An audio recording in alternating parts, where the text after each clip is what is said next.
आपने सद्बुद्धि यज्ञ भी किया, क्या सरकार को सद्बुद्धि आई? साहब सीएम साहब ये बोलते हैं कि मैं पूरे भारत का एकमात्र ऐसा सीएम हूँ कि मेरे आगे संवेदनशील लगता है। अरे जब संवेदनशील लगता था, भला हम बेरोजगार थे, हम मजबूर थे, हम परेशान हो गए, तो हमने थोड़ा शौक का प्रदर्शन किया, तब हमें लगा कि कहीं ना कहीं हम गलत कर रहे हैं सरकार के खिलाफ, तो हमने सरकार में सद्बुद्धि यज्ञ किया।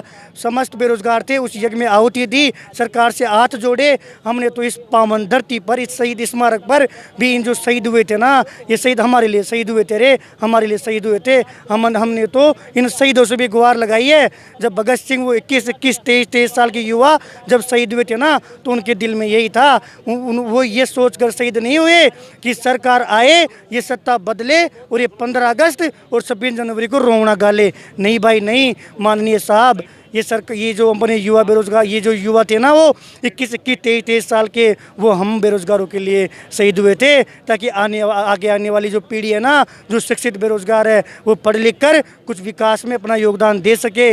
ना कि ये कि जो हमारे शहीद हुए थे इस पावन धरती पर हम बैठ सके। हमारे पद 31,000 से कर 50,000 करके हमारे परिवारों को खुशियाँ दीजिए। 26 लाख जो रीट के पीड़ित बेरोजगार हैं, उनको आप खुशियाँ दीजिए। हम जो ये पवित्र स्थान है, ये जो पवित्र धरा है, ये शहीद स्मारक है, इसकी मिट्टी को हम अपने माथे से लगाएंगे और घर घर जो अपने अमर शहीद जवान है ना, उनकी कहानियों को पहुंचाएंगे। जो छोटे बच्चे आते हैं ना, दूसरी क्लास के, तीसरी क्लास के, 5वीं क्लास के, जो प्रारंभिक शिक्षा है, उसको हम दृढ़ता के साथ सुदृढ़ बनाएंगे। साहब अंग्रेजी मीडियम में हम टकले होकर क्या करेंगे जाकर? एक बार आप हमारे ऊपर संज्ञान लो। तनिक हम गलत होते तो आपकी चैन हमारा साथ नहीं देती। आज एमएलए साहब के पास जाते हैं तो एमएलए साहब सीधा बोल देते हैं कि मैंने तो लेटर लिख दिया, अब सीएम साहब करेंगे।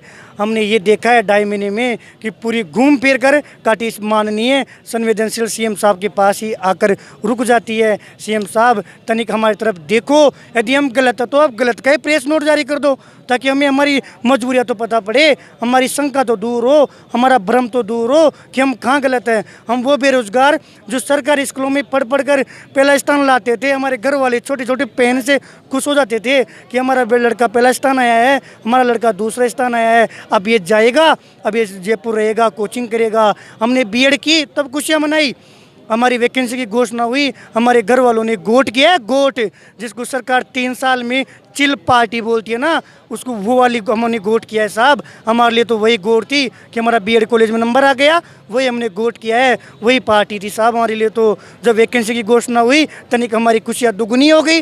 जब वैकेंसी की डेट घोषित हुई, हम आगे खिसकते गए, आप अपने मतलब के लिए वैकेंसी को आगे ले जाते रहे। अभी कभी इन मंगतों को शामिल कर लिया, नए बंदों को शामिल कर लिया, अपने चुनावी मतलब को, स्वार्थ को पूरा करने के लिए ईडब्ल्यूएस को शामिल कर लिया, बैकलॉग को शामिल कर लिया, टीएसपी को शामिल कर लिया। अरे हम तो ये बोल रहे हैं जो 12वीं पास है उनको भी शामिल कर लो, 10वीं पास को भी शामिल कर लो, और जो तुम्हारे एमएलए हैं ना साहब, जिनकी जमानत जब्त होगी, उनको भी शामिल कर लो, तनिक वो रीट में नौकरी कर लेंगे। साहब दुखी हो गए, दुखी। हम परेशान नहीं है साहब, हम परेशान नहीं, आप लोगों ने परेशान किया है। सब बेरोजगार अपनी परिभाषा लेकर घूमता है। आप यदि बेपुर में बेघर करोगे ना, बेपुर में बेकार समझोगे ना साहब, तो हम आपको भी बेपुर बेघर कर देंगे। आप हमारे रोंगटे खड़े करोगे ना, तो हम आपको रोने के लिए मजबूर कर देंगे साहब। ये सच है, बेरोजगार अपनी परिभाषा लेकर घूमता है। जब और यदि ये बेरोजगार जगने लग गया और हद से ज़्यादा जग गया ना, तो प्रत्येक एमएलए जो ये बोल रहा है ना, हमने लेटर लिख दिया, उसकी जयपुर जमानत जब्त कर देंगे साहब। और गापुर हम गांव में घुसने भी नहीं देंगे। और रायपुर हमारे ऊपर रहम कर दो साहब, हमारे ऊपर रहम कर दो। ये वो 26 लाख बेरोजगार हैं जो हद से ज़्यादा पीड़ित हैं, जिसको आप सीएम साहब लिमिट बोलते हो ना।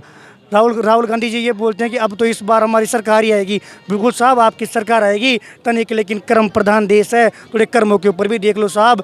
हमारे साथ क्यों जुल्म कर रहे हो, हम बेरोजगार पीड़ितों को क्यों मार रहे हो? हमारे पास ऐसा क्या सुख दिख रहा है, ऐसा क्या दिख रहा है आपको कि आप हमसे दुश्मनी ले रहे हो, या हमारे खिलाफ प्रताड़ित होकर हमारे समाज की तानाशाही दिखा रहे हो? महात्मा गांधी जी बोलते हैं कि ऐसे चेक जो एमएलए साहब लिखते हैं उनको तो पोस्ट डेटेड ऑफ चेक बोलते हैं, उत्तर दिनांकित तिथि भुगतान पत्र बोलते हैं। भला हम ऐसे चेक का क्या करेंगे जिनका मतलब ही नहीं है साहब। हमारे पहले 50 इकट्ठे हुए, लगे सुबह बढ़ेंगे, फिर 55 हुए, लगेंगे शाम को बढ़ेंगे। एमएलए की लिस्ट आती रही है, हमारी जो फाइल थी ना वो फुल हो गई। लेकिन सीएम साहब का जो दिल है ना वो हम हमारे ऊपर दया करने के लिए अभी फुल नहीं हुआ। माननीय साहब एक बार तनिक एक वीडियो कोई सा भी वीडियो देख लो, इन बेरोजगारों की तरफ देख लो। ये 36 कौम जिसको बोलते हो ना कि एकमात्र मेरी जाति का एकमात्र मैं जीतता हूँ और सीएम बनता हूँ, ये आपका घमंड नहीं है, ये हमारा प्रेम है। यहाँ पर वही 36 कौम जो बैठी है ना वो 36 कौम के हम बेरोजगार हैं, उन 36 कौम की तरफ ध्यान दो।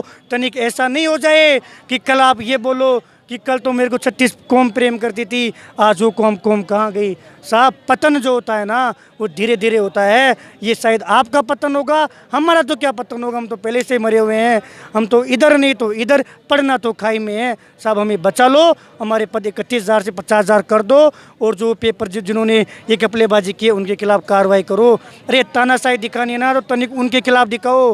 रोड पे तो आपने लाल बत्ती बंद कर दी, तनिक हमें क्या फ़ायदा मिला, बत्ती लाल को छोड़ दिया। इन बत्ती लालों को, इन भजन लालों की घंटियाँ बजाओ, तब हमें खुश होगा कि हमारे संवेदनशील सीएम साहब, हमारे सीएम साहब हम बेरोजगारों के प्रति संवेदनशील है, वास्तव में संवेदनशील है। अरे सीएम साहब पूरे भारत में आपके नाम के आगे एक विशेषण लगता है संवेदनशील। तनिक उस शब्द की रेस्पेक्ट करो रे, तनिक उस शब्द की रेस्पेक्ट करो।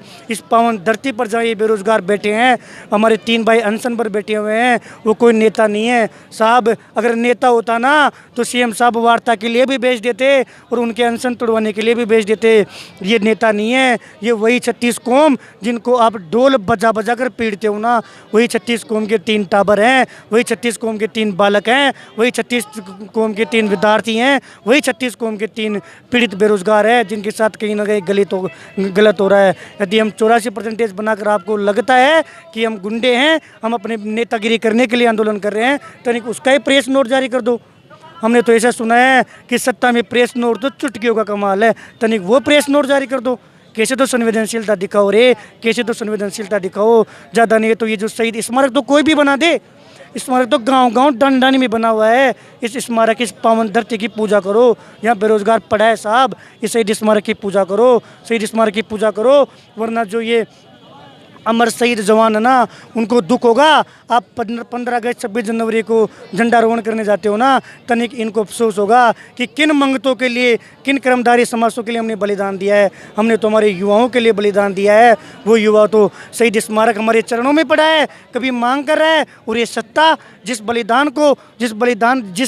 जिस खुशियों के लिए हमने बलिदान दिया था, उन खुशियों को तो साइड में करके अपनी राजनीतिक रोटियाँ सेक रही है, राजनीतिक रोटियाँ सेक रही है। सीएम साहब तनिक आपकी जो मजबूरी भी हो ना कि आप पद नहीं बढ़ा सकते, प्रेस नोट जारी कर दो। हमारे पद 31,000 से कर 50,000 कर एक बार पुनः साबित कर दो। आपने हमारे जो 2 भाई गए थे आपके लिए, आपके पास वार्ता के लिए, उनको अच्छा खाना खिलाया, उनके साथ सेल्फी ली, और आपने ये बोला था कि भाई इतिहास में नहीं हुआ। साहब इतिहास बना दो। आपका नाम क्यों जाना जाता है पूरे भारत में, ताकि हम इतिहास बना सकें। तनिक इतिहास बना दो। हम इतिहास देखने के लिए बैठे हुए हैं यहाँ पर कि हमारे सीएम साहब इतिहास बनाएंगे। हम पदों को तो भूल चुके हैं साहब, आप तो केवल इतिहास पर ध्यान दो। हमारा दिल खुश होना चाहिए। जो बेरोजगार इतने दिन से पीड़ित था ना, वो पूरा दर्द हम भूल जाएं। ऐसा इतिहास बना दो साहब, ऐसा इतिहास बना दो।